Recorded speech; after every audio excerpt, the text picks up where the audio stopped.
के बेटे की शादी शिल्पी से होती है। शिल्पी दहेज में हर सामान लेकर आती है जो पहले से ही स्नेहा के घर होता है। ये सामान स्नेहा के पापा ने उसे दिया था। अरे शिल्पी, मेरा टीवी क्यों हटाया? क्यों हटाया मतलब?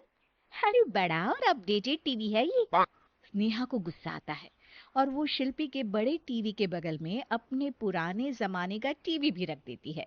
बड़ी आई अपडेटेड वाला। अरे बहुत सारी तेरी जैसी बहुओं को जानती हूं मैं, जो घर से लाए सामान का रौब दिखाती है। ये ना समझ के हम भिखारी हैं। देख ले, हमारे पास भी टीवी है।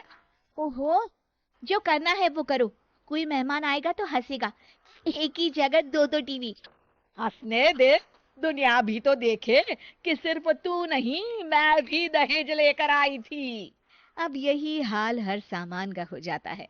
ड्राइंग रूम में एक साथ दो तरह के सोफे रखे होते हैं, एक नया आलीशान तो एक पुराना लकड़ी का। शिल्पी स्नेहा की इस आदत से काफी दुखी हो जाती है। एक टीवी पर रामायण चलती है तो बगल की टीवी में फिल्मी गाने, किसी को किसी की आवाज भी सुनाई ना पड़े वैसे। घर के दूसरे सदस्य भी सास बहू की इस आदत से परेशान हो जाते हैं। एक दिन स्नेहा की बहन उसके घर आती है और घर का नजारा देखकर हैरान हो जाती है। कहीं पुरानी फ्रिज के बगल में, कहीं नई फ्रिज, तो कूलर के ठीक ऊपर एसी। अरे स्नेहा, ये तूने घर की क्या हालत बना रखी है? बहू रानी, तू तो नए जमाने की लड़की है, फिर घर को कबाड़ी बाजार कैसे सजा रखा है? नया फैशन है क्या? देखिए ना मौसी, माँ जी अपना पुराना सामान निकालना ही नहीं चाहती। वो सोचती है कि उनका ही सामान घर में रहेगा। अरे बहन, तू इस मामले में ना बोल तो ही अच्छा है। मैंने बहुत सी बहुओं को देखा है, अपने लाए सामान पर सास को धौंस दिखाते। और मैं भला किसी की धौंस को क्यों सहन करूं? मेरे पास तो सारा सामान है। और वैसे भी क्या कहते हैं, आल्ड इज गोल्ड। अब क्या था, शिल्पी ये सुनते ही भड़कती है और जोर जोर से चिल्लाने लगती है। वाह माँ जी वाह, मेरा सोफा तो देखिए, ऐसा लग रहा है खुदाई से निकला है लकड़ी का। और मेरा सोफा देखिए, कैसे लेदर की चमक और गुदगुदा सा है। अरे आपका तो पुराना धुराना सा है। शिल्पी, देख, मेरे पिताजी ने जो दिया है वो उनकी निशानी है। उसके बारे में मत बोल तू। तू तेरा सामान ले जाकर अपने कमरे में रख ले। क्यों क्यों? मैं अपना सामान क्यों कमरे में रखूं? और जो मेरे ससुराल आए वो यही कहे, ओ कितना ओल्ड फैशन घर है। दोनों की बहसा बहसी में मौसी सर पकड़ लेती है। तुम दोनों जब देखो तब लड़ती रहती हो। मैं तो चली किचन में बादाम का शरबत बनाने।